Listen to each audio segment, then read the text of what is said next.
A federal judge blocked the deployment of the National Guard to Oregon, and Illinois and Chicago are suing the Trump administration over the deployment of the National Guard. Let's bring in former U.S. Attorney John Fishwick. A lot of the headlines over the weekend spilling over to this week. There is a clash between federal and state authority, which we have discussed, John. But what is your assessment of the current situation? Do you see anything unlawful? So, Didi, we've got another separation of powers showdown. The Trump team says, look, when he calls up the National Guard, it's within his discretion as president. He thinks there's a rebellion. He thinks he needs to protect the ICE agents and federal property.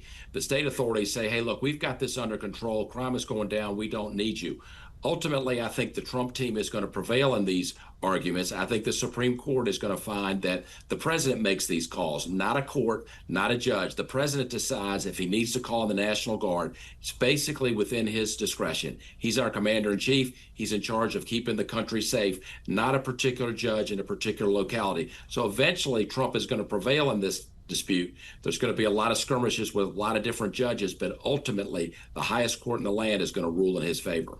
And this is concerning, bringing in the National Guard. But when you assess the presence already there, I want to play for you a clip from Chicago's police superintendent today. He was speaking of his officers' response in light of the federal immigration crackdown. Listen. Sometimes there's a struggle when you're walking that line to make sure that you're not violating either one of those things.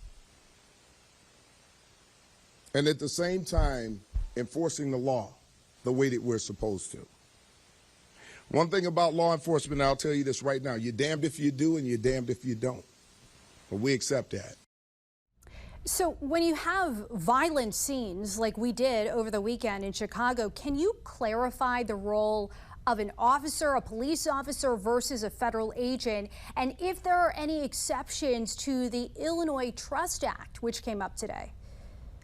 Yeah, so Didi, the Illinois Trust Act basically says that local law enforcement are not supposed to help ICE agents if they're doing a civil procedure, in other words, a civil detention order for a particular illegal immigrant in Chicago. But if there's a crime being committed, if ICE agents are under siege by citizens in that community, absolutely, law enforcement needs to go to their aid. Local and state law enforcement needs to go to their aid. Law enforcement needs to cooperate. That's a great thing in this country when it happens. It happens all over our country. But if there's a crime committed, law enforcement needs to go to the ICE agent's aid. If they're serving a civil warrant, they don't go to assist them with that. Only got about 30 seconds. There's been a lot of reaction pouring in over the sentence for Justin Kavanaugh's would-be assassin. Do you believe that 8-year prison sentence was insufficient, as Attorney General Pam Bondi put it? Yeah, Justice Kavanaugh, is on the United States Supreme Court. Whenever you threaten to kill a justice, that's a very, very serious crime. I think, like most folks, I think he should have gotten a much heavier sentence. DOJ is going to appeal, but that's a challenge. We give a lot of discretion to judges in the sentencing.